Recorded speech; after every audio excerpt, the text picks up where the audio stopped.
What if the world's most advanced virtual reality game didn't just trap you, but rewrote who you are?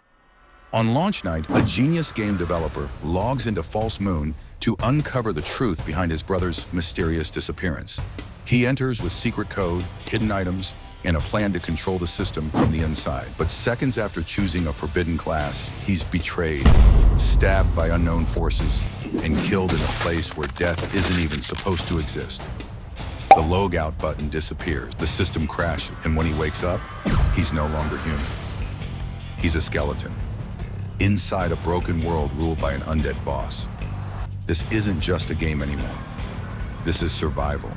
The story opens in the eastern suburbs, deep inside a place known as the Forest of Giants. When the system window appears, it lists the recommended level range as 10 to 35, with a 3-star difficulty rating. Heavy rainfall over the years caused massive trees to grow here, their trunks thick as towers and their branches stretching endlessly into the sky. The locals make their living from timber and enormous fruits. But beneath the surface of this forest, something far more dangerous is moving. In the depths of the woods, a gigantic wounded monster stands tall. One of its arms is missing, but in its remaining hand, it grips a massive weapon. Across from him stands a young swordsman, calm and fearless. The system announces that a battle is about to begin between King Lu Ren and the elite boss, the one-armed Amon.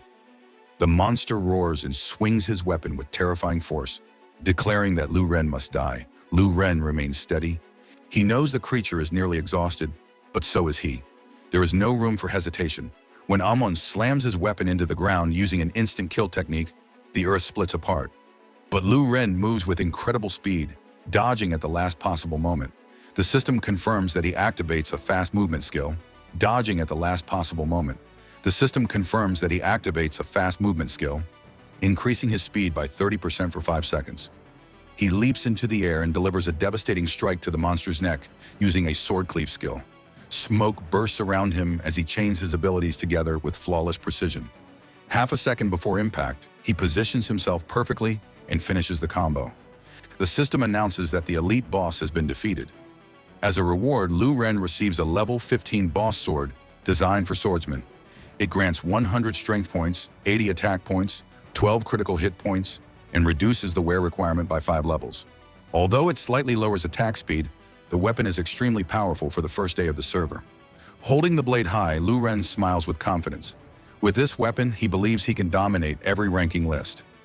An elf assistant appears before him and congratulates him on acquiring such a powerful item. She informs him that a time-limited mission has begun. In the system window, it explains that within the Forest of Giants, the elite boss known as the Bloody Traveler has appeared. Defeating it will grant rare weapons and massive combat experience. The remaining time is 30 minutes. Lu Ren places the sword on his back and grins. He believes this will be simple. But on the map, countless green markers begin moving toward a blue skull icon. Other players are rushing toward the boss. The elf urges him to hurry. Suddenly, a violent explosion of purple energy erupts nearby, startling every bird in the forest. Lu Ren's eyes widen. A purple-grade weapon might have appeared. Even if he cannot use it, selling it would earn him thousands. He runs toward the blast, convinced it belongs to him. Breaking through the trees, he reaches a clearing flooded with sunlight. Weapons are scattered everywhere, sticking out of the ground like a graveyard of steel. Overwhelmed by greed, he walks forward, imagining himself as the true protagonist of this world. Then, without warning, a skeleton appears beside him and strikes his neck in a single, swift motion. Lu Ren's body vanishes instantly. He cannot comprehend what just happened. His weapon drops from his inventory. He has been killed. The skeleton does not stop. The system announces the Bloody Traveler event once more. The skeletal boss moves with frightening speed, slaughtering player after player. Warriors, archers, magicians, shield bearers. None can withstand it. It wields twin red blades and cuts through them effortlessly. Even a heavily armored fighter charging with blue energy falls in one strike. A massive crowd gathers and attempts to coordinate their attack. Archers fire from afar. Swordsmen distract the boss. Everyone hopes to claim the scattered weapons, but the skeleton charges through them, shattering blades, breaking formations, and defeating hundreds. With cold precision, it counts each kill. As the battlefield fills with defeated players, the skeleton calmly places its blades behind its back and disappears. It murmurs a number, marking another enemy defeated. 3 days earlier in the real world, a man sits inside a corporate office speaking harshly to a young executive named Lu Li. He tells him that the board has decided to fire him. Lu Li had enormous potential within the company Destiny. He was the former director of game research and development, a lead analyst, and a master of science and computer science. His future could have been limitless. But he chose to investigate a mysterious disappearance instead, damaging the company's reputation. The board voted against him. He is dismissed. Lu Li leaves the office without protest. The chairman mutters regretfully that such talent is being wasted. Secretary Wang stands quietly nearby, secretly saddened. She had chosen this job simply to see Lu Li every day. Now that he is leaving, she considers resigning as well. Outside, Lu Li holds a photograph and stares at it silently. He promises his missing older brother that he has finally found a clue. Crossing a bridge toward the city, he vows to uncover the truth. Later, standing alone, he realizes something ironic.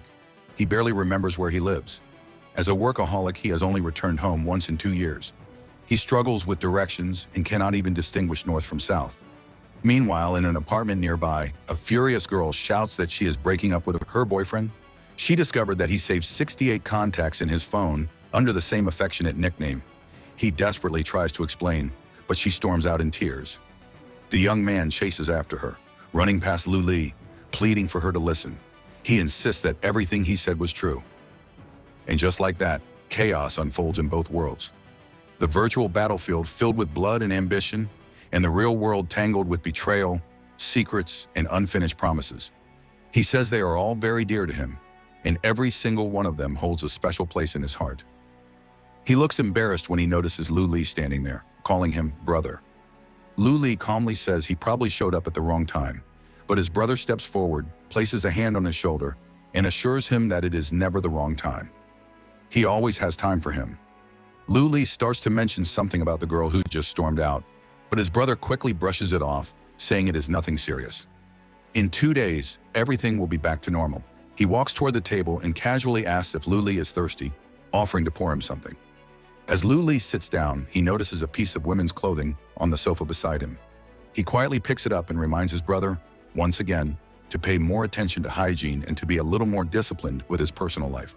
His brother awkwardly pushes it aside, insisting that he understands. Lu Li sighs, pointing out that he still throws things around the house like this. His brother changes the subject and asks him to stay for a couple more days this time. He says Lu Li is always rushing off somewhere. Lu Li pauses and considers it. Maybe he really should stay longer. His brother lights up with excitement and suggests they go out for barbecue. Or maybe a massage, since Lu Li must be exhausted from the work. He insists he knows a good place. But Lu Li's expression turns serious. He says he has found a clue about their older brother's disappearance. The mood shifts instantly. His brother's cheerful face becomes focused. He tells Lu Li that the equipment he arranged is already prepared. Destiny's new virtual world, False Moon, officially launches at midnight. Lu Li nods. If their older brother vanished, it must be connected to this game. He knows he has to act. Later that night, the alarm goes off. Lu Li removes his glasses and adjusts his suit. Both brothers hold their gaming helmets and exchange a silent nod. They put them on at the same time. The system begins identity verification. Confirmation complete. The prompt asks if he wants to start the game. He agrees. Welcome to the world of False Moon. An elf assistant appears in front of him, just like she does for every new player. She introduces herself as SS and wishes him a pleasant journey in this new reality. System windows flash across his vision as neural links connect, sensory systems synchronize, lighting calibrates, and data finishes loading. Character creation begins. He spawns inside the newcomer's village in Malin, surrounded by dozens of other players. A system window displays his basic stats.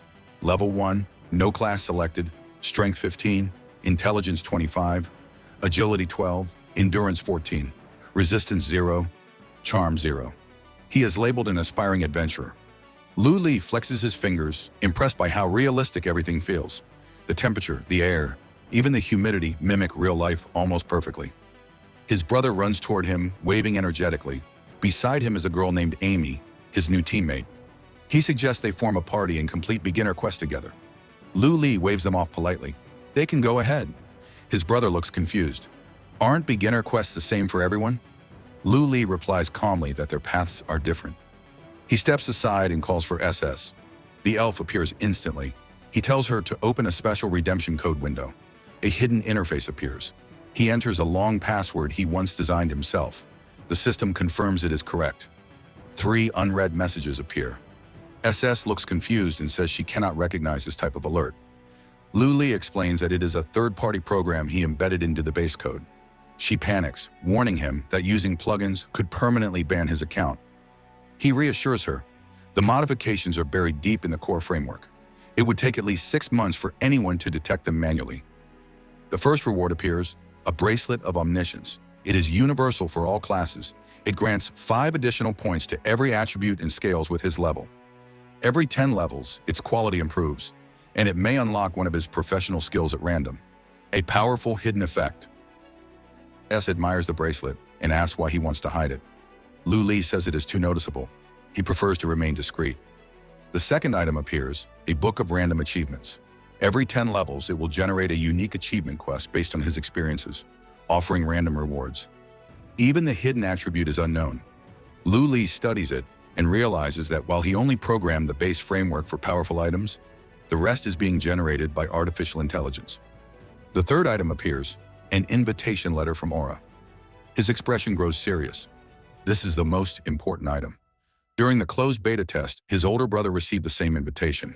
Lu Li suspects this scroll is directly connected to his disappearance. The scroll advises him to follow his heart without fear.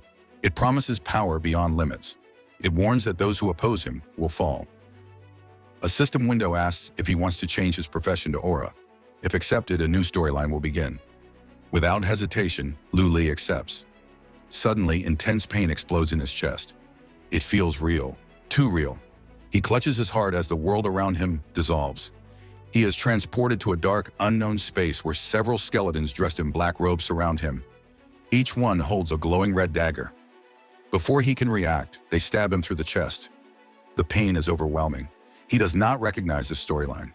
His vision fades as the system announces that his character has died. An error message appears. Characters in this area cannot be attacked. System malfunction detected. Restarting. Restart fails. He falls endlessly through a void filled with fragmented system windows. He tries to log out, but the system responds that the source code cannot be located. Exiting the game is impossible. That should be mandatory. How can he be trapped? Suddenly, he finds himself underground. He pushes upward and crawls out of the soil, but when he looks down at his hands, they are bones. He has resurrected as a skeleton. A new system window appears. Level 1, no class, Strength 20, Intelligence 30, Agility 17, Endurance 19, Resistance 5, Charm 5. His new title appears, Broken Skeleton Warrior. Lu Li stares at his skeletal fingers in disbelief. How did he become this? Was this supposed to be Aura? He looks around at the dark environment. A monstrous figure holding a staff stands before him, smiling. The creature says that its servant has awakened. The summoning was successful. The system identifies the being as an epic boss. Sa Yin, level 30 summoner of the Undead, with abilities including Hellish Chains, Corroding Fire, and Undead Summoning. And in that moment, Lu Li realizes he is no longer just a player. He is part of something far more dangerous. So Lu Li wakes up as a skeleton and immediately sees this summoner standing in front of him. He's thinking, okay, this has to be an NPC, right? So he tries to talk to him, calm, polite. Hey, where am I? The summoner, Sa Yin, is completely thrown off. He's staring at Lu Li like he just saw a ghost. A skeleton that can talk? Did he accidentally summon some rare tier undead?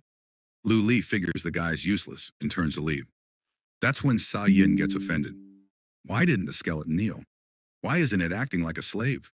So he activates infernal chains. A magic circle opens behind him, and flaming chains shoot out, wrapping Lu Li up tight. Lu Li's confused, asking what the hell is going on. Sa Yin just laughs and says he's teaching him obedience. Lu Li's thinking, I'm level 1, no skills, no class. Who wrote this insane storyline? Then out of nowhere, boom! A massive explosion wipes out Sa Yin, shatters the chains, and sends Lu Li flying across the graveyard. He crashes into a tombstone and looks up, and freezes. A gigantic monster towers in front of him. The Great Saru. Way too big, way too strong, way too wrong for a beginner zone. Lu Li panics. Did he load into the wrong map? He calls his assistant SS, and the elf pops up all cheerful, complimenting his new outfit. He's not amused. She explains he's in the lands of pitch darkness, the highest danger zone in the entire game False Moon, basically the home of endgame bosses. He grabs his skull in disbelief. How is a level 1 player supposed to survive here? SS scans the system and says there is a quest location, 100 kilometers away. So now we've got a level 1 skeleton crawling up mountains while dragons fly overhead. He asks if there's a normal road. SS says sure. It's just 400 kilometers long. Later, he's swimming away from a sea monster, yelling at her navigation skills while she offers to play background music. In the middle of all this chaos, he gets a message from his brother.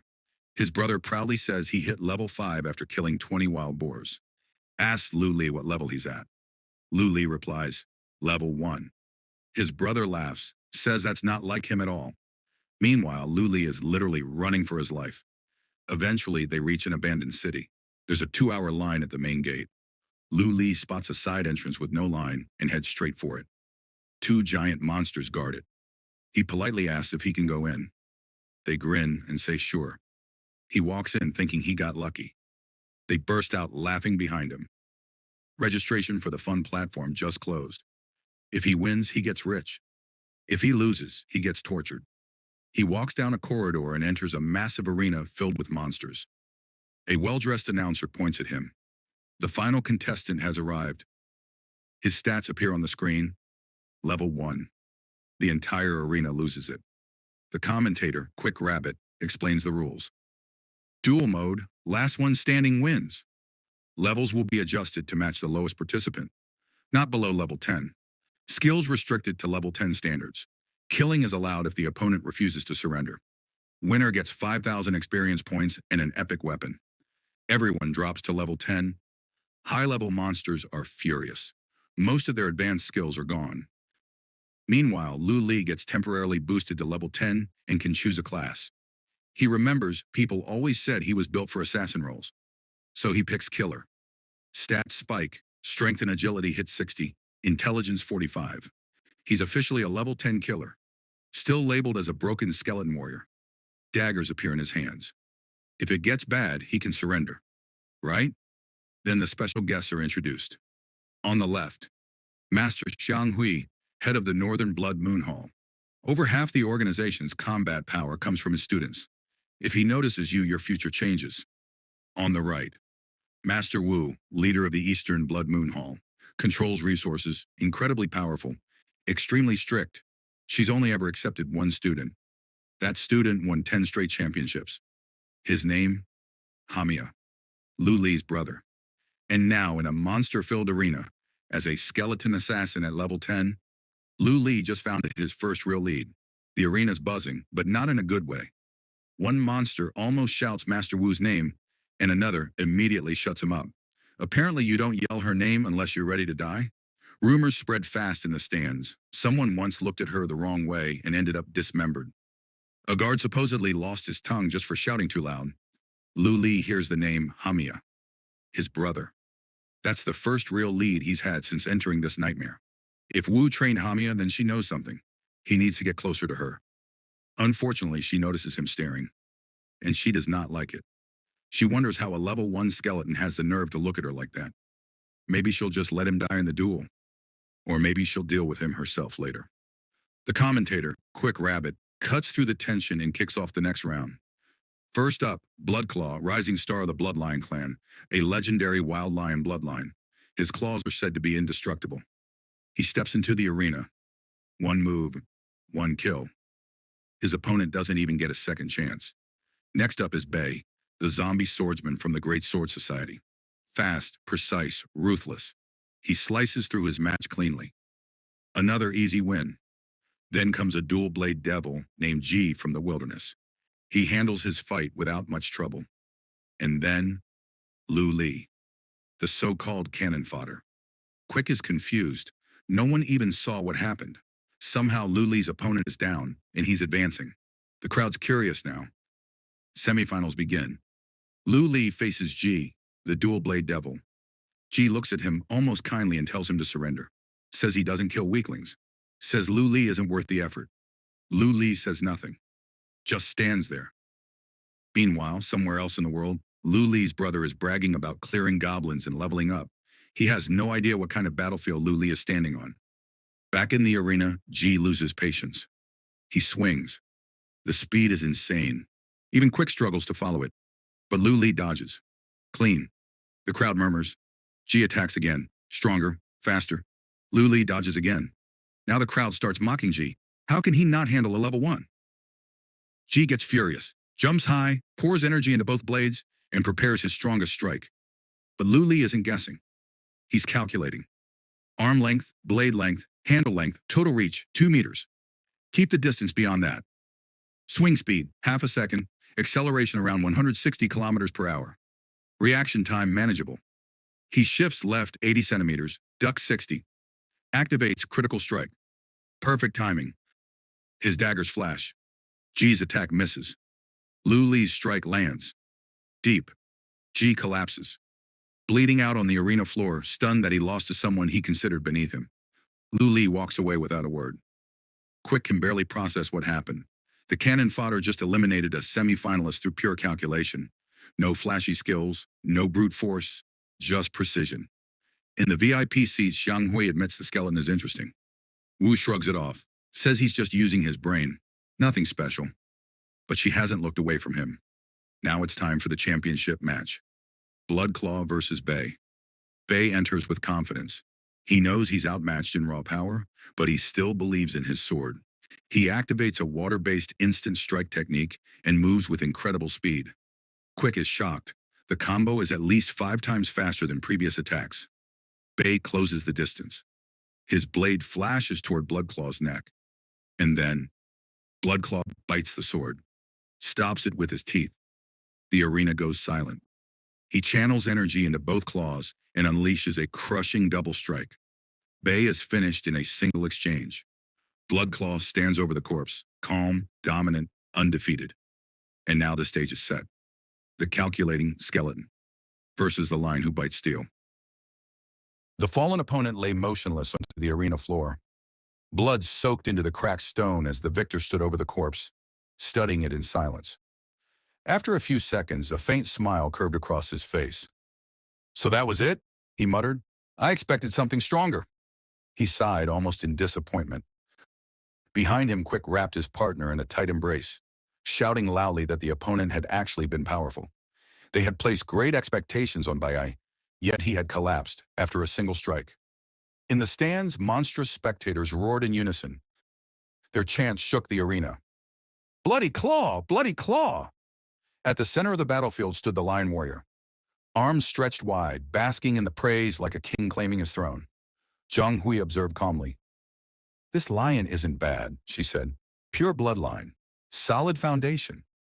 Why, you smirked. "Interested in his bloodline? Don't make me laugh." Meanwhile, Lu Li stared at the arena, mind racing. He had seen it clearly. Bloody Claw crushed his opponent's weapon with his teeth. An individual weapon. Not easy to destroy, even with the level suppressed to 10. That meant only one thing. His base strength far exceeded the arena's restrictions. Bloody Claw turned slowly, and his eyes locked onto Lu Li. "A mistake of nature," the lion called out. The insult drew laughter from the stands. A powerful aura erupted from him. Dense, oppressive, suffocating. "Do you dare challenge me?" he roared. "I haven't had enough fun yet. Don't disappoint me now." Lu Li remained silent. If he had calculated properly earlier, maybe he wouldn't be standing at the edge of this impossible fight. But there was something greater at stake. He couldn't retreat. If he gave up now, how could he ever hope to find his brother? In this cursed world, his brothers were all he had left, more important than his own life. No obstacle would stop him. He stepped forward. The announcer's voice echoed. "The final battle begins. The lion versus the bloody tiger against the cannon fodder challenger." The lion burst into laughter. "Lower beings are truly foolish. You should have chosen someone at your level." He grinned wickedly. "I'll treat this as dessert before victory. Struggle, despair, let it entertain me." Lu Li's eyes sharpened. "Are you going to fight?" he asked calmly, "or just keep talking?" He moved first. A blur. But Bloody Claw didn't flinch. "You're slower than before," the lion said coldly. A massive paw tore through the air. But Luli was already gone. He vaulted over the strike and landed behind him, dagger flashing toward his spine. Bloody Claw twisted just in time, narrowly dodging. Luli flipped back and landed smoothly. The lion narrowed his eyes. So his speed was real. He had been pretending weakness earlier. Interesting. Still, far too weak. With a violent swing, Bloody Claw unleashed a torrent of condensed energy. The shockwave tore across the arena. Luli leapt back several meters, barely escaping. He landed, breathing steady. Speed alone wouldn't win this. Every one of Bloody Claw's stats exceeded his. But then, the lion touched his face. Blood. A shallow cut. His eyes widened.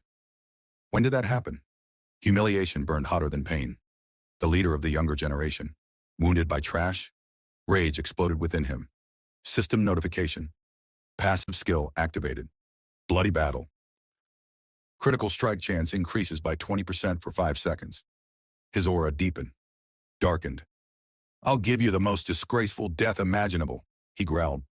Quick gasped in the stands. "This is insane. That cannon fodder is actually keeping up." Waiyu's expression grew thoughtful. "Strange. Lowest rank, lowest bloodline. Yet this is getting interesting." Bloody Claw lunged. "Think you're fast? I'll show you speed." They collided in a storm of motion. Claw against dagger. Shockwaves splitting the air. One heavy strike slammed into Luli's guard. The impact hurled him across the arena. He skidded violently across the stone. Before he could stabilize, Bloody Claw descended again. Energy gathered in his claws. "Let's see you dodge this." A devastating claw technique tore forward. Trash will always remain trash. But Luli's face remained calm. "I've been waiting for this." The system chimed. Backstab activated, teleporting behind enemy lines. In an instant, Luli vanished. He reappeared behind the lion. Daggers already moving. A surge of crimson energy flared around him. "You can't turn until his technique ends." Bloody Claw chuckled. "Not bad, for your level." Another notification. Bloody Lion's Fury activated. The lion roared. A thunderous scream that shook the arena. A shockwave exploded outward. Luli's body froze. Paralyzed. "Exclusive skill," Quick shouted. "Blood Fury paralyzes all enemies within 5 meters for 1.5 seconds." Zhang Hui's eyes gleamed with interest. "So young, and already wielding that." Bloody Claw raised his paw. "Witness absolute power." The claws came down. Luli screamed. His arm was severed instantly, sent spinning into the air. Blood sprayed across the arena floor. The force drove him backward.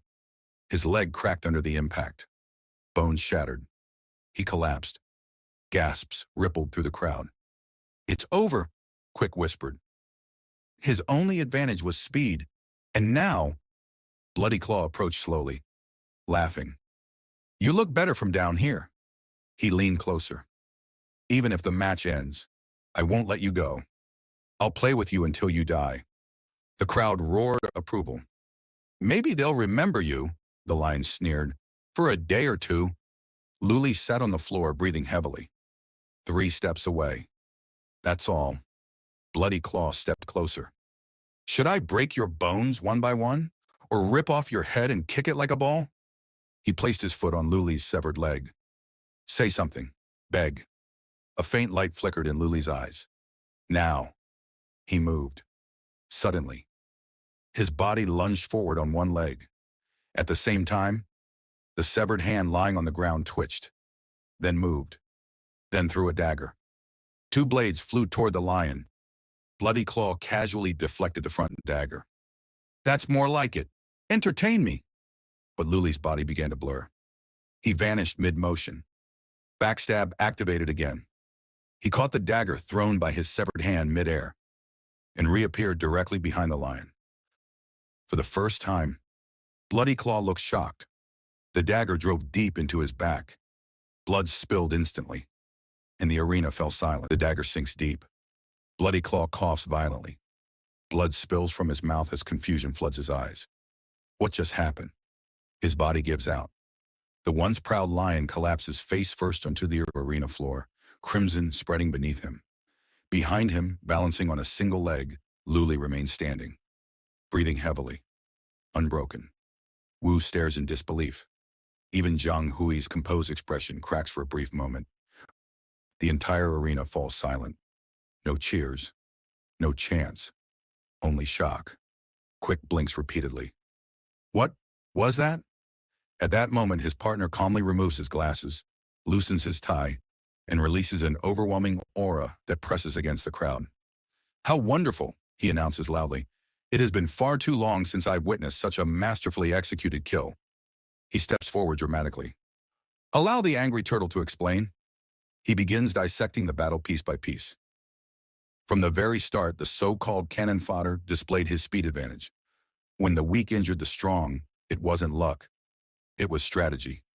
He deliberately angered Bloody Claw, pushing him off balance. He pretended weakness. He baited arrogance. He forced the lion into using his final trump card. Then comes the most shocking revelation. The arm and leg, the turtle declares, pointing dramatically, were never cut off by Bloody Claw. Gasps echo through the arena. He severed them himself. In that hopeless moment, when everyone believed he was finished, Luli exploited the unique trait of a skeleton body. Severed bones remained spiritually connected to their owner for a short time. That was the trick. A battle where the weak defeats the strong. The turtle points directly at him.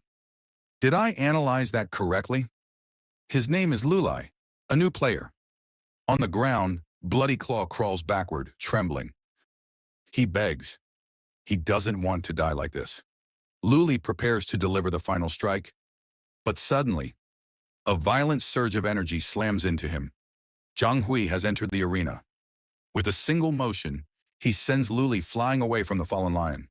Energy spirals around Zhang Hui's clenched fists. The air trembles, then explodes.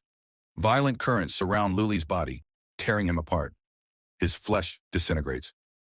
His bones shatter, until only a skull remains suspended in the raging stream. So close. He was so close to victory. And now, he is disappearing. But in the next instant, Wu appears. She catches the skull midair. With a sharp motion, she disperses Zhang Hui's energy. Her finger gathers black-red power at its tip. Sky barrier. She releases a condensed sphere of destruction.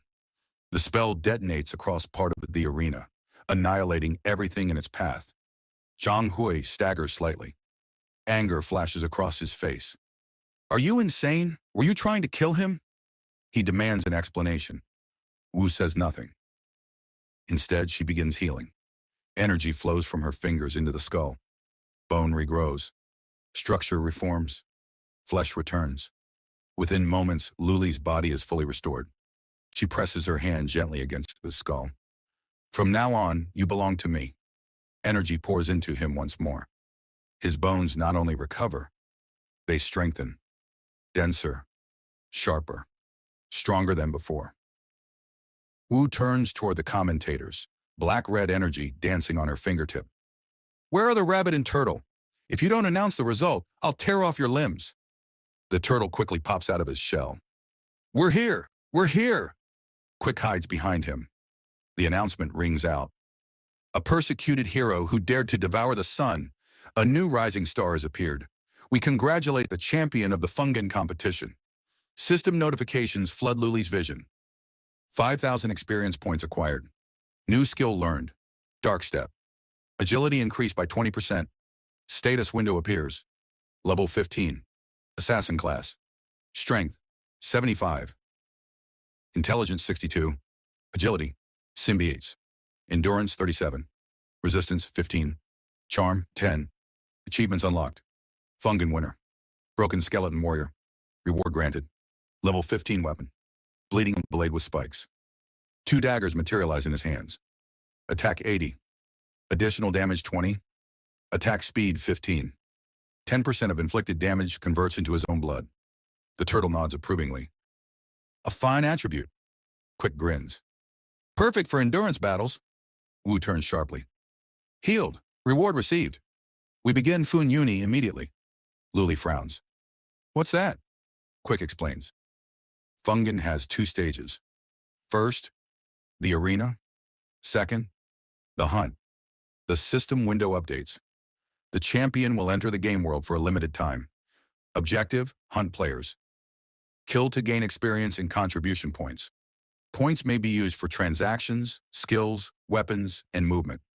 Meanwhile, Zhang Hai shouts at Wu. You attacked a lord openly. Do you want war?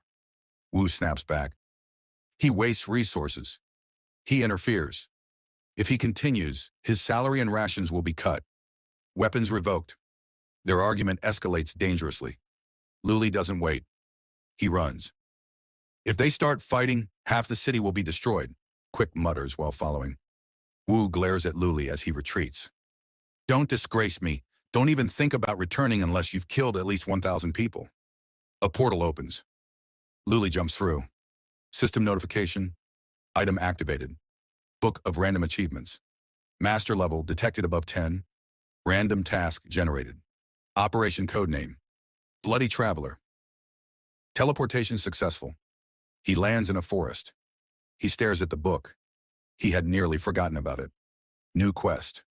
Kill 1,000 players within the duration of the Fun Uni event. Failure will permanently invalidate the quest. Countdown begins. Above his head, glowing letters appear. Bloody Traveler. In front of him stand several players. A gang of bald men armed with knives. Level 13, 15, 17, 14. The omniscient bracelet activates. Stats increase by 5 across all attributes. Equipment quality evaluated as average. One of the bald men lunges forward, knife flashing toward Luli's throat. But Luli moves effortlessly. The blade cuts nothing but air. Perfect. I'll continue with the same rule. The system's voice cuts in again. A new skill acquired. Hunter Blade. 4 consecutive strikes, each one stronger than the last. First hit at 110%. Second at 120. Third at 130. And the fourth, 150% physical damage. The combo can continue flowing, automatically locking onto enemies within 10 meters. And there's more. For every enemy killed, his physical damage permanently increases by 150%. Luli doesn't hesitate. The 4 bald men never even understand what's happening. Steel flashes, shadows flicker, bodies fall. Over in seconds. He studies the result calmly. The more hits he chains together, the higher the damage climbs. So the method is simple. Shave down their health, then unleash the full sequence at the perfect moment. He activates Hunter Blade again. Rapid strikes blur through the air. 16-hit combo. When silence returns, nothing remains standing. The system updates his progress. 4 kills out of 1,000. 400 experience gained. He summons the Elf Assistant. She appears instantly. He asks whether other players can track him. She confirms it. His location is being broadcast in real time to every player on the server. Instead of concern, a powerful aura erupts from him. Good. That makes things easier. Somewhere nearby, someone shouts, asking where the boss is. Luli's expression hardens. Not long after, another group falls. 56 kills. Then 156. Then 314. He moves through enemies like a storm front, wiping out clusters before they can organize. Eventually, he perches on a high tree branch, surveying the thinning battlefield below. Almost everyone in the zone has been dealt with. It's time to move. He regrets one thing. He cannot collect the fallen weapons. A waste. Below him, Lu Ren steps into a clearing packed with blades stuck into the ground. His eyes light up. I'm rich, he laughs. This is protagonist-level luck. Luli watches silently from above. Then he disappears from the branch. One clean strike. Lu Ren collapses, stunned. How? I'm the strongest hero. Something's wrong with the system. His equipment and currency begin to vanish as he fades. Luli walks away without looking back. Too much talking. Later, a massive crowd charges toward the clearing. Where's the boss? So many weapons. We'll get rich. Luli rushes straight through them. Daggers flash left and right. Bodies drop before the shouting even finishes. He slides the blades back behind him. 444 kills. Still not enough. Then he pauses. That talkative man reminded him of something. He opens his notebook and writes coordinates. Forest of Giants. A message is sent. A reply comes quickly. Soon someone arrives at the location and stares in shock at the countless weapons planted in the soil. Meanwhile, elsewhere in the forest, a surge of energy bursts outward, scattering birds across the sky. A young woman stands before the corpse of a massive monster. The system announces her victory over a level 15 giant warrior. Her name is Luna. Level 18. Swordsman class. All attributes balanced at 60. Achievement unlocked. Shining star. Ranked within the top 100 in regional combat power. She receives an item called Heart of Resistance. Universal equipment. All stats increase by 10. 20% chance to boost resistance by 20 during combat. Luli watches from a distance. Players defeating epic level bosses alone? Interesting. He requests details from the elf assistant. Hidden class detected, Moonlight Knight.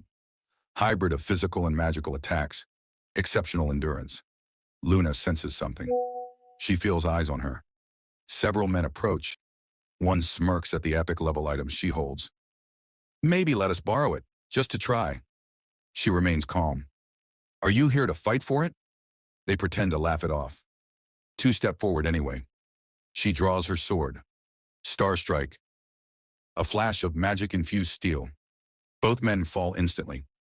The third man stammers, claiming to be the leader of Jaijong's team. She says nothing. One clean swing removes his head. Then she speaks quietly. If you've seen enough, come out. Luli drops from the tree. They face each other. Is he the boss? Is she worth the cost? Both calculate. Both tense.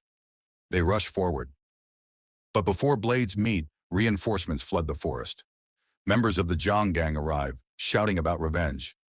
At the same time, a boss hunting squad storms in from another direction. Two separate groups, both chasing different targets. Luna and Luli exchange a glance. They pivot away from each other without striking. He vaults over the Zhang members. They stare upward. Was that the boss? They decide to ignore him and focus on vengeance. Luna slips through the boss hunting squad. They're working together, someone shouts in outrage.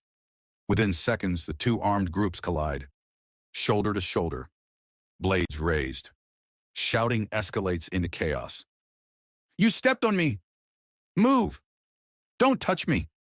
The confrontation turns violent. Meanwhile, Luli and Luna circle back toward each other through the confusion. They swing at the same time, but someone spots them and screams. Both respond instantly. Luli dashes through the crowd, carving precise lines of steel. Luna unleashes magic with crushing force. Panic spreads. Fireballs erupt. An elf fires arrow strikes from the rear. One arrow sinks into a man's back. Dust clouds rise as elemental attacks collide. Survivors cough, bleeding and disoriented. Did we kill him? I'm dying. Group attacks spiral out of control. And in the middle of the chaos, the real predators continue moving. A storm of dust explodes across the battlefield. From within that chaos, Luli emerges. His movements are fast, almost unreal. Each strike lands before his enemies even understand what happened. One after another, players fall. The battlefield turns silent except for the sound of bodies hitting the ground. A voice screams in disbelief. Is this some kind of mistake? Does this boss have unlimited skills? But no one answers, because Luli keeps moving. The system notification appears. 999 players defeated. Only one remains. Not far away stands Luna. Their eyes meet. Without hesitation, both of them sprint toward each other. The ground cracks beneath their steps. Energy gathers around their fists. They collide. One strike. A violent explosion of force erupts between them. And then, the system announces it. 1,000 players defeated. Task complete. Silence follows. Sometime later, in the real world, Luna sits quietly in a wheelchair beside an old woman. She stares out the window, her expression unreadable. The old woman informs Miss B that the master and his wife have invited her to dinner. Luna wears her virtual reality helmet, resting near her feet. She says they can eat, but she is not hungry. She sits at a table. Her cat watches her calmly. She opens a notebook and begins writing. Family. Zood, Ghost Moon strategy boss. Bloody traveler. She calculates attack values, agility ranges, wisdom levels. Her mind is still inside the game. Meanwhile, inside that world, the system rewards Luli. A random reward. Divine earrings. A mythical item. It allows him to change his appearance, grants passive talents, lets him understand other languages, communicate with different races, even channel the words of a god. Luli stares at the earring resting in his palm. Can a mask change your life? He decides this reward will be useful. The system congratulates him for clearing the Fenin competition. He gains 1,000 points. His level rises to 21. A new skill unlocks. Sharp Blade. One strike deals 180% physical damage, ignores part of the target's defense, increases the chance of inflicting injury. Power flows through him. He steps through a portal. The arena returns. The crowd erupts. Cheers shake the stadium. Confetti fills the air. Quick announces loudly that the participant has achieved remarkable results. The turtle declares that he is worthy of the name Fenin Star. The system grants him the Fenin Star achievement. But not everyone is pleased. Zhang Hui walks away, fury written across her face. She coldly tells him he did not disgrace her. Luli says nothing. Wu chuckles softly. Then she opens a red portal. It is time to leave. They arrive at a secret kingdom, the city of the Blood Moon. A massive red lake stretches before them, glowing like liquid fire. Luli realizes something important. Strength is not only about equipment, it is about origin, bloodline, pedigree.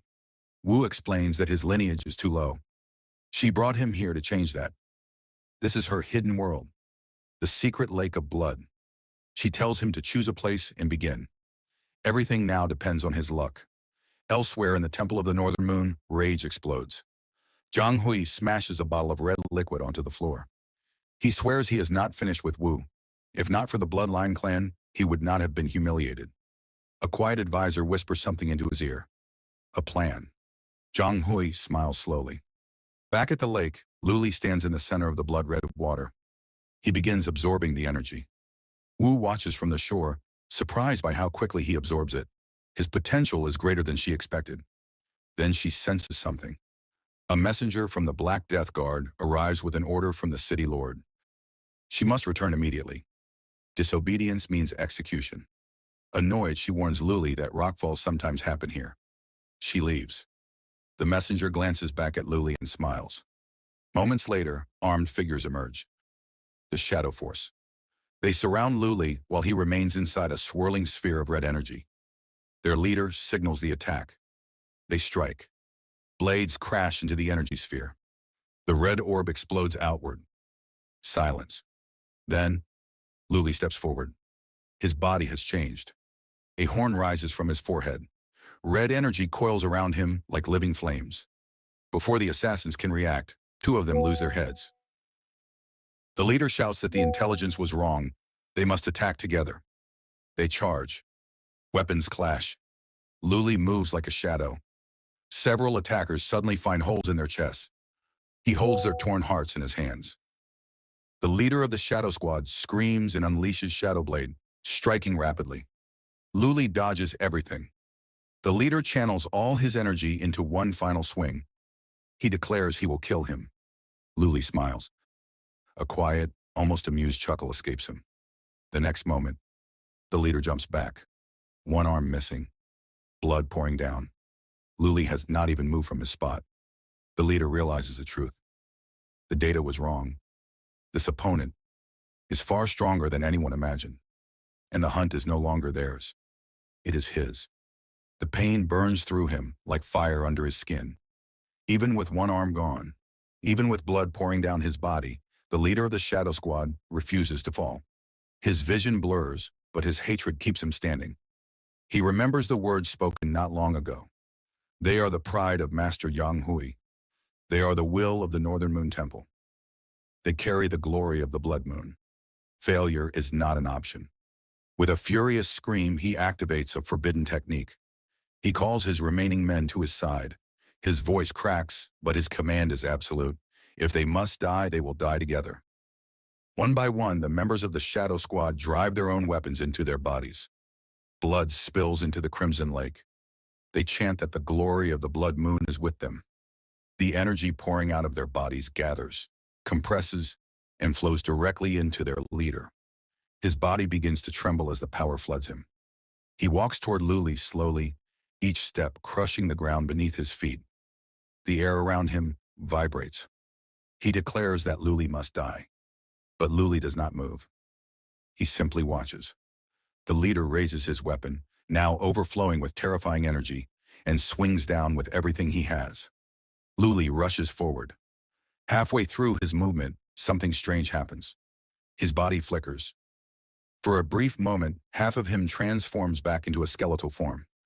The leader smiles, thinking victory is certain. He releases the full force of his attack. The explosion tears through the air. But Luli bends low. The strike misses.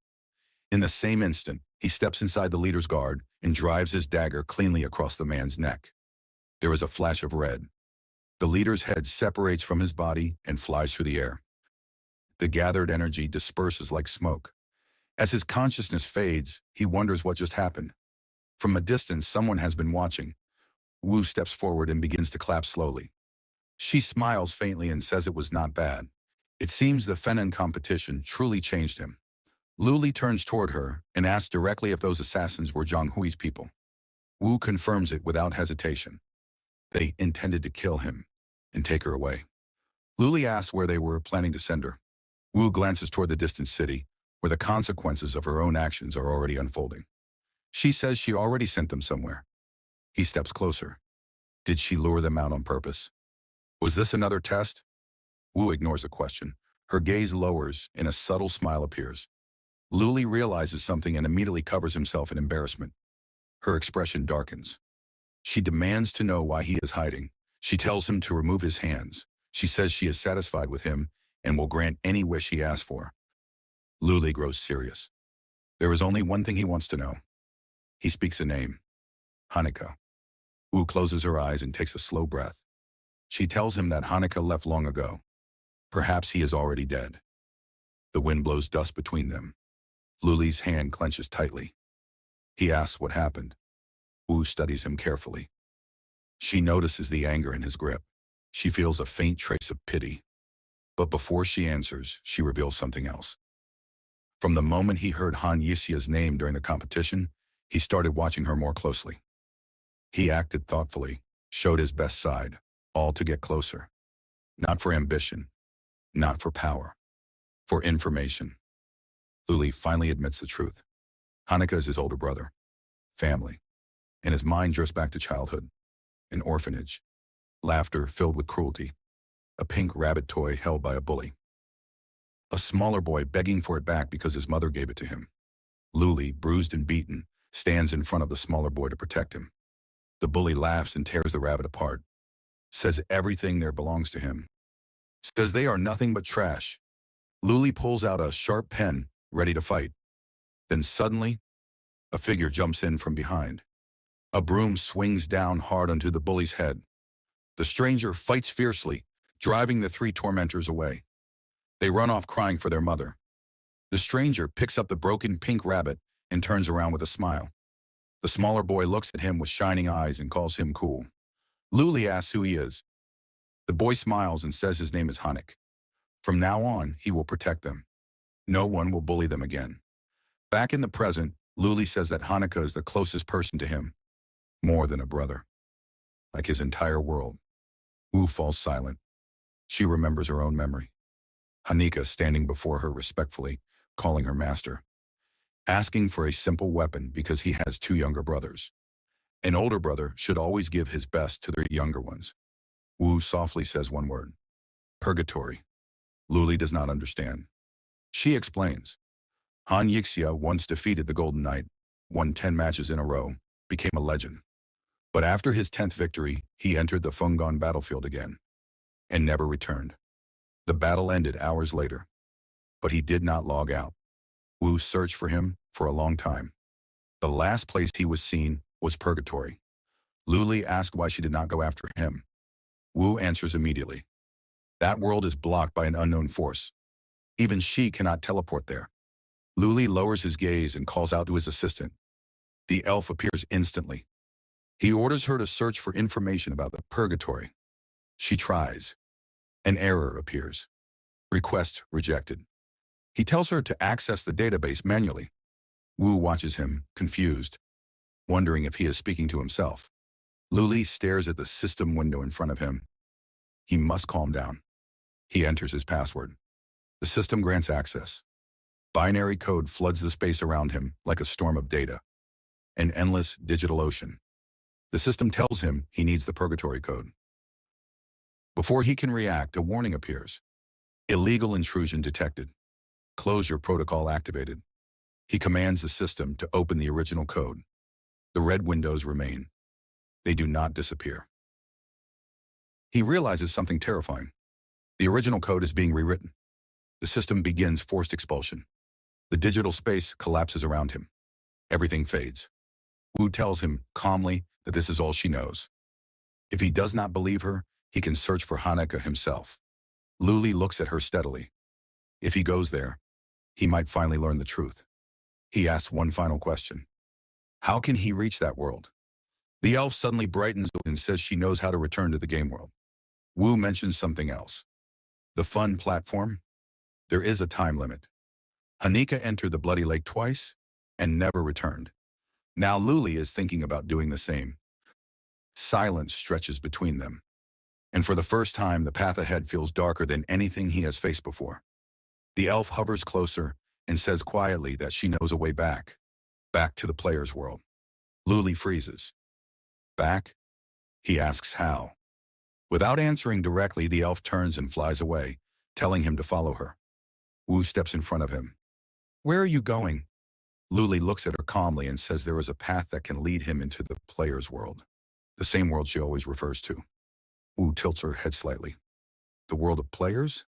He nods. She smiles faintly and says she will wait for good news. Not long after, deep within a vast forest, an explosion tears through the trees. Flames swallow dozens of monsters at once. Their bodies burn to ash before they even hit the ground. A level 23 explosive mage stands proudly at the center of the destruction. Too easy, he mutters. Aren't there any stronger monsters? 3 girls rush to his side, praising him, admiring him, clinging to him. They call him handsome, amazing, reliable. One even asks him for a hug. He blushes furiously, trying to act cool. Then he remembers something. That merchant who buys high-quality weapons? He's nearby, right? The girls nod eagerly. They should hurry. The prices are great. The mage laughs generously and promises to buy each of them a weapon. They squeal with delight. And then, he notices something. A large group of people walking toward him, laughing, surrounding him. At their front stands a pale man holding a katana. He says calmly that they have caught him. The mage prepares his magic and tells the girls to hide behind him. But something feels wrong. He turns around. The girls are smiling. Cold smiles. Before he can react, all 3 of them strike him in the back. Pain explodes through his body. He collapses, blood spreading beneath him. He asks why. One of the girls laughs and asks if he really does not understand. They introduce themselves. Guild North. They greet their elder brothers. The mage trembles on all 4s. The beautiful girls were never girls. Male players using female avatars. They tell him that beauty is deceptive. It was a perfect scam. Leave the pain to others. Take their wealth for themselves. Rage ignites inside him. Flames surge around his body. This is unforgivable. He demands to know how they dared to deceive him. 2 guild members rush forward. He counters instantly, blasting them with fire. They fall. More charge from behind. He turns and unleashes another wave of magic, wiping them out in seconds. He smirks and almost misses the arrow flying toward him. He blocks it just in time and dispersing its energy. One of the May brothers charges him head-on. Their attacks collide in a violent burst. The mage is thrown backward. He realizes something terrible. He has no mana potions left.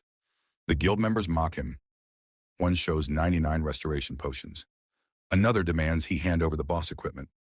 They surround him completely. If he refuses, they will kill him again and again until he has nothing left.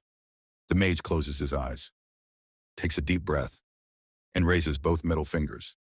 He begins cursing them with such passion and volume that even the birds flee from the trees.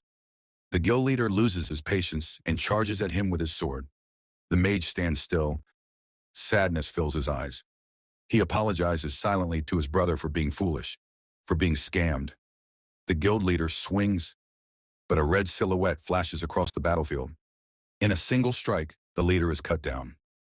The mage's eyes widen. Luli stands there. His presence alone silences the forest. He looks at the remaining guild members and says coldly that not a single one of them will leave. Moments later, the North Guild lies defeated. Their bodies fade, their weapons shattered by overwhelming force. The May brothers stare in shock. When did this happen? The mage turns slowly toward his savior. Is it really him? Luli has taken on a human appearance to move freely here. He is also level 23. He looks at his younger brother and sighs. Did he disappear for a short while and trouble already found him? The mage bursts into tears and clings to Luli's leg, blaming the scammers. The May brothers whisper that perhaps the brother is rich too. Maybe they can rob both. They shout for their guild to attack. Silence. No one moves. A second later, the mage appears behind them with a loud scream, nearly stopping their hearts. He grins slyly. Didn't they say they would kill him? They nervously call him brother and claim they were joking. He squeezes them tightly and says he is not their brother. He is their end. Later, the two brothers walk through the forest together. The mage complains that the North Guild committed countless crimes: robbery, scams, cruelty. Luli agrees quietly. The mage asks how he found him. Luli remembers purgatory. He now knows where their older brother was last seen.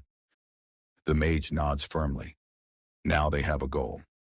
But Luli's expression grows serious. That place does not exist on the map.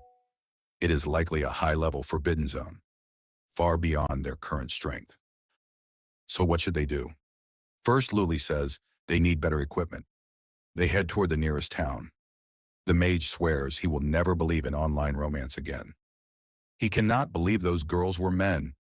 They laugh as they walk. Soon they arrive in the southern district of Nankin. Luli steps through the city streets. He has finally returned to the game. A friend request pops up. He ignores it. They approach a recycling merchant. Two players are arguing about prices for purple equipment. The merchant insists the rates are fair. Luli and his brother step forward and offer their loot. The merchant examines a cube filled with high-quality gear. 95,000 gold coins. The mage gasps. That is tens of thousands of dollars at current exchange rates. Luli casually compliments the merchant's hairstyle. The merchant blinks in surprise. Moments later, the system announces activation of the commodity traders program. Discount probability increased. The mage stares at him. Did he manipulate the merchant? Luli simply says these are small programmer tricks. He remembers a developer once saying that if you cannot change baldness, you must change the world. The system updates the total. 100,000 gold coins. Achievement unlocked. A ton of wealth. The mage beams with excitement and asks if they should sell the rest. Luli agrees. But they still have not chosen their destination. Soon they stand before the grand auction house, surrounded by a massive crowd. The mage stares in awe. It is his first time here. A person with a microphone approaches and asks if it is their first auction experience. And the next chapter of their journey begins. The auction hall feels suffocating. People are restless.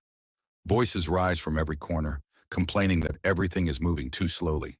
Impatience spreads like heat through the crowd. Near the entrance, a short player pleads with the guards. He is only a few hundred coins short of the 10,000 entry requirement. There is an item inside that he desperately needs. He begs them to make an exception. The guards refuse coldly. Rules are rules. If he does not have the capital, he should leave. Others begin shouting at him to stop wasting their time. Then a hand lands gently on his shoulder. It is A. He calmly says that this man is with them. The guards hesitate until a golden notification appears above A's head declaring him extremely wealthy. Their attitude changes instantly. The massive doors swing open. golden light pouring out from inside. They apologize for the delay and welcome their honored guests. Inside, the auction hall is packed. The short man thanks them repeatedly before disappearing into the crowd. A guide approaches. 8 of hearts. She hands a VIP gold card explaining its benefits. No waiting in line, reduced commission from 10% to 5%, and access to auction loans based on credit. A immediately tries to flirt with her, asking if he can use the card to enter her heart. She stares at him, confused. Luli stands silently beside him. As they walk toward their private room, Luli briefly notices Luna passing by, but neither of them speak. In the VIP room, tea is served. Their items will go up first. Equipment is in high demand. The auction will conclude within the hour. Luli summons their epic sword, Stardust. A unique weapon for level 20 and above. Powerful stats, light attribute, reduced level requirement, additional magical damage. It will attract serious bids. Soon the auction begins. The first item, Fiery Heart, starting at 20,000 gold. Bidding climbs quickly, 25, 28, 35,000. Then number 9 calmly raises the price to 50,000. The room murmurs. That is far above the usual value. Number 9 is Khan, a wealthy and famous player. The hammer falls, sold for 50,000. The second item, a custom costume that changes appearance. Bidding becomes chaotic. A massive muscular man wins it and immediately puts on the maid outfit. The crowd erupts in disbelief. He declares that it makes him feel safe. A whispers that anything is possible in this game. Next, Wolf Boots. Speed increased 2%. Starting at 40,000, Khan doubles it to 80,000 without hesitation. He continues buying lot after lot, throwing out outrageous prices. Players begin leaving the hall in frustration. There is no point competing against someone like him. Luli watches quietly. Then comes the final item, Stardust. Starting at 200,000 gold. Khan opens at 250. Counters with 300. Khan raises to 350. 400. 450. 500,000. The tension in the room thickens. Even Khan hesitates for a moment. Then he smiles. 600,000. A is about to go higher. 700. But Luli stops him. The countdown begins. At the last second, a new voice calls out. 1 million. Silence crashes over the hall. It is Luna. The hammer falls. She wins the sword. Later, outside the auction hall, A is thrilled. Making money feels incredible. Luli calculates calmly. They earned around 1.5 million. After subtracting costs, they still hold a massive profit. Their wealth ranking updates. They are far from the richest players. Thousands are above them. From a rooftop, Luna watches them leave. They head toward Bushcall Village.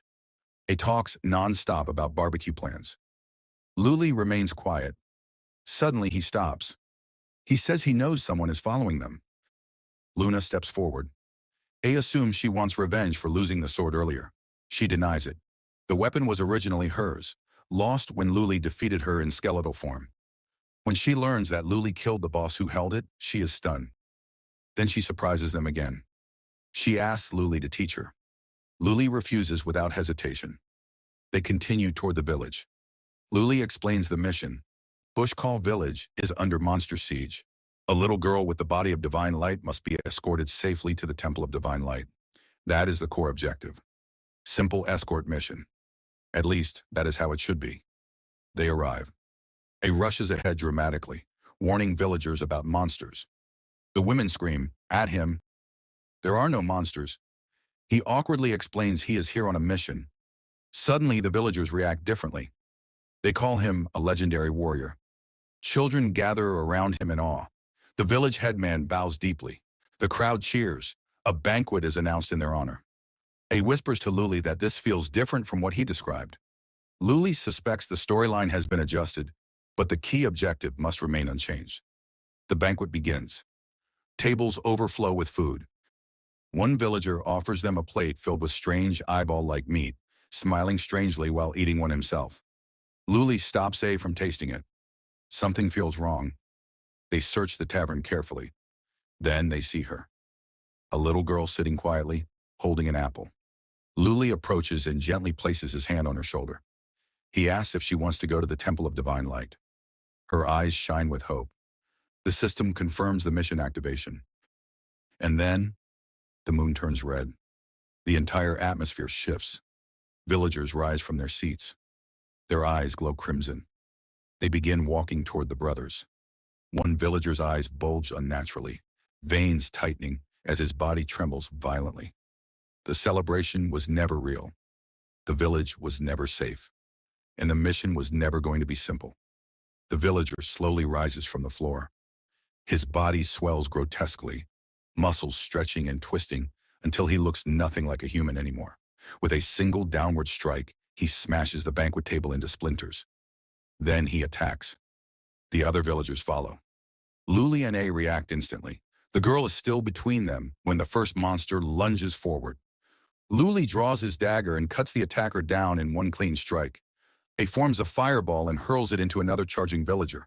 The body drops, burned through. For a moment, the remaining monsters hesitate, staring at the fallen. Then the entire crowd screams and rushes them. Luli grabs the girl and pushes forward. A fights beside him, fire exploding in bursts of light. The hall fills with shockwaves, shattered wood, and flashes of energy. They carve a path through the mob, cutting down every villager that stands in their way. Within minutes, the floor is covered in bodies. Then something changes. Energy gathers in the corpses. The system announces a restriction has been applied. One by one, the villagers stand back up. Their bodies radiate a dense, violent aura. A stares in disbelief. They resurrected. He asks his brother what they are supposed to do. Luli frowns. The so-called pig-headed creatures should not possess such abilities. This situation is completely different from the original storyline. Something has changed since he left Channing. I keeps blasting away at the advancing monsters, shouting that if this continues, they will be overwhelmed.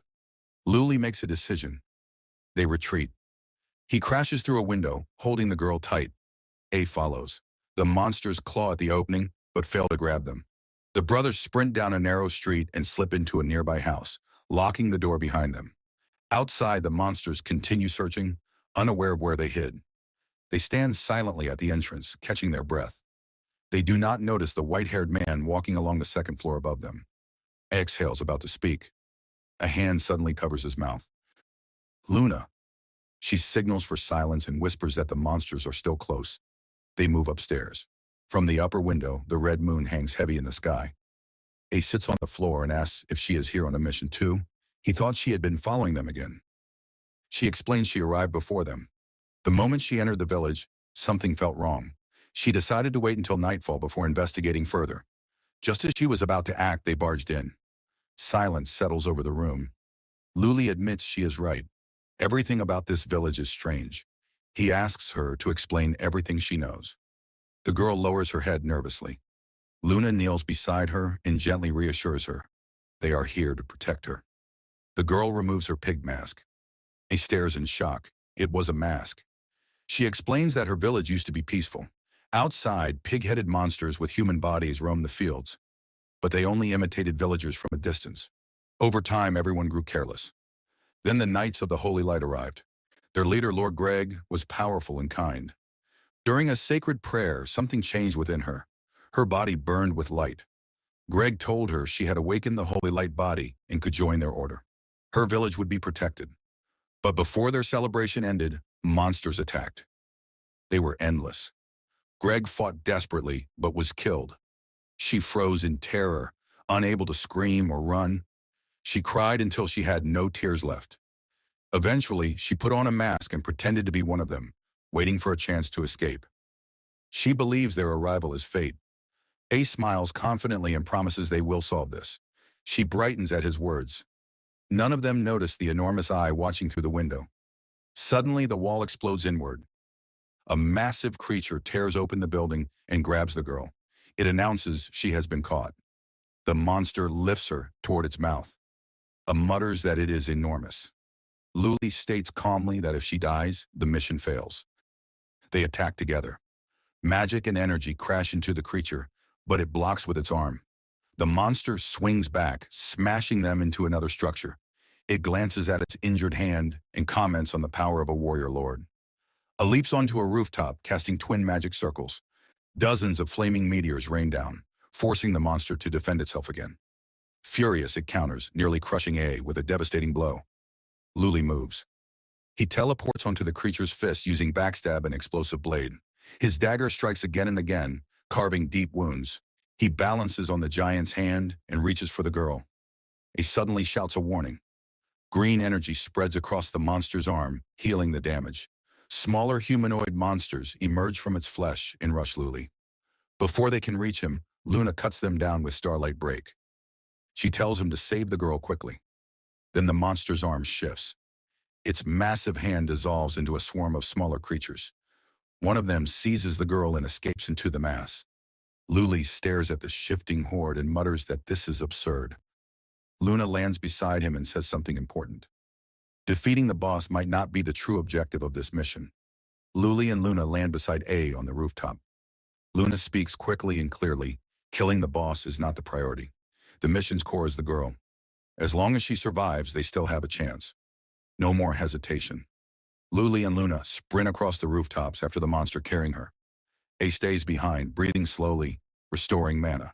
He tells them to go. He will hold the line. Moments later, twin fire meteors explode from his hands, blasting apart the swarm of creatures trying to follow. Ahead, the kidnapper leaps from roof to roof with unsettling ease. It knows the layout of the village perfectly. When it notices it is being chased, a sly grin spreads across its face. It crashes into a building, smashing through doors as it runs. Luli and Luna follow. Inside, they pass through an empty room, then freeze. Behind iron bars sit several villagers, real ones. Their faces are hollow with fear. They cannot speak, only whimper. Luna says they cannot leave them there. Luli slices the bars apart with a single strike. The captives stumble out, dazed but alive. As they exit, Luna murmurs that everything traces back to the beginning, the origin of this corruption. Luli does not fully understand what she means, but he senses she is piecing something together. Before he can ask, A's voice echoes through the streets. He is being chased. They look up to see him sprinting toward them, an entire tide of monsters flooding behind him. He shouts that there are too many. Meanwhile, far above the city, on the balcony of a towering structure, the kidnapper sets the girl down against a wall. It mocks the others for being slow. It leans close and inhales deeply, saying she smells delicious, its jaws open wide. The girl's fear hardens into resolve. She pulls a small dagger from her sleeve and activates a blessing. With eyes closed, she thrusts upward. The blade strikes true. Light flares from the monster's face. It screams in pain. It reaches for her, and its arm is severed midair. Luli stands between them. The girl calls out to him with relief. The monster staggers back, stunned. How did he get here? The answer lies 15 minutes earlier. Cornered by an overwhelming horde, Luli had tossed blue pills to A and Luna before swallowing one himself. Stealth potions. Within seconds, they vanished from sight. The monsters lost their targets, confusion spreading among them. The potion's effect was short and limited. It worked only on players and could not fool high-level enemies for long, but it was enough. Hidden behind a wall, Luli outlined a plan. They could not defeat the horde directly, and the girl had already been taken. So they would stop fighting like heroes. They would think like predators. Using disguise and deception, Luli infiltrated the monsters. He approached one that had strayed from the group, mimicked its appearance, and struck up a casual conversation. The creature let its guard down easily, boasting about their fastest brother, Lao Wang, who had taken the snack to the tower. That was all Luli needed. To create a diversion, A exploded into action elsewhere in the village, drawing the horde's attention. Luna slipped into position, and Luli climbed the tower unseen. Back in the present, the wounded monster snarls at him. Luli does not waste words. He grabs the girl, strikes repeatedly, and forces the creature back before leaping from the tower. He lands beside A and Luna, who are already running. The ground trembles. The massive true form of the boss advances, its body swarming with smaller creatures. It roars that they cannot escape. Luli orders them to drink their boost potions. Speed surges through their bodies. A colossal arm slams down behind them, but misses by inches as they accelerate beyond its reach. They burst past the village boundary. The red moonlight fades. Normal light returns. System notification: they have left the village. A exhales in relief. Luli does not slow down. Not yet. Shadows stretch across the road. They turn. The giant stands at the edge of the village, furious beyond reason. With a violent swing, it hurls an entire mass of smaller monsters into the air. The swarm hurtles toward them like a living meteor. And this time, there is no room left to run. Luli does not look back at the ruined village.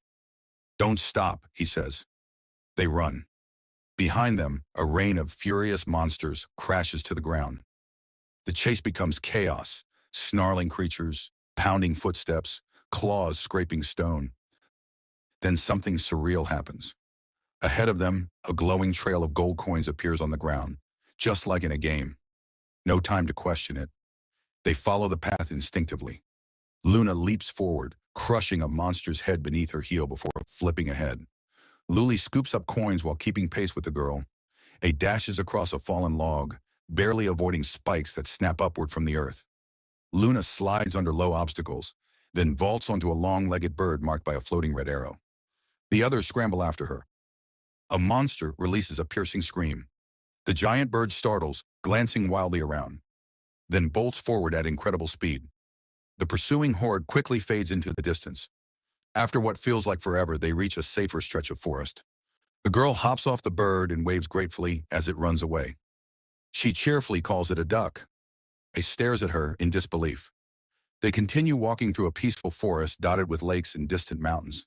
The girl points toward a beautiful lake nearby and asks if she can see it up close. He rests his arm over Luli's shoulder and suggests a break. Luna checks the system window. Monsters will catch up in roughly 30 minutes. Moments later, reluctantly, the North agrees to rest for 15. Their bodies fade, tension melts away, their weapons shattered, at least for overwhelming force. And the girl run around the lake stare in shock. Luna remains seated near the shore, the mage focused on the system toward his savior. The girl approaches her and gently asks why she will not join appearance to move freely. Luna refuses at first. He is also level 23. The girl takes her hand anyway. He looks at his younger brother and chants a blessing. Did he disappear for a short while and trouble already found him? Luna hears someone calling her name. The mage bursts into tears and clings to Luli's leg, back, blaming her parents smiling. The father taking them to an amusement park. Perhaps the brother, her mother urging her not to lag behind. Maybe they can rob both. In the present, Luna's eyes fill with tears. They shout for their guild to attack. The girl panics, thinking she made a mistake. She only wanted to bring back the mage appears behind them with a loud scream, her tears nearly stopping their hearts. They were good memories. He grins slyly. Encouraged, didn't they say they would kill him? They nervously call him brother and claim they were joking. Around him. He squeezes them tightly and says he is not their plates brother. Of food. He is their end. Luli later, the two brothers walk through the forest urging him to eat properly instead of overworking himself. The mage complains that the North Guild committed casual crimes, simple robbery, scams. Back in reality, cruelty. A is crying openly. Luli agrees clutching at air as if still holding a plate. The mage asks how he found him. Embarrassed, Luli runs to the lake and dives in. He now knows where their older brother was last seen. The girl carefully climbs up beside him, despite trembling from the height. Now they have a goal. She asks if he is always so distant. Expression grows serious. He answers calmly that looking back too much slows a person down. It is likely a high level for parents young and was far beyond their current strength. She prays to the divine light every day for good people. First, Luli says they need better equipment. They head toward the nearest town. Praying well enough. The mage swears he will never believe in online romance. She has done well. At her age, he cannot believe those girls were men. She asks if she can become strong enough to protect someone one day. Soon they arrive in the southern district of Nankin. They regroup and continue steps through the city streets. The system suddenly activates. He has finally returned to the game. A random achievement friend request pops up. He ignores it.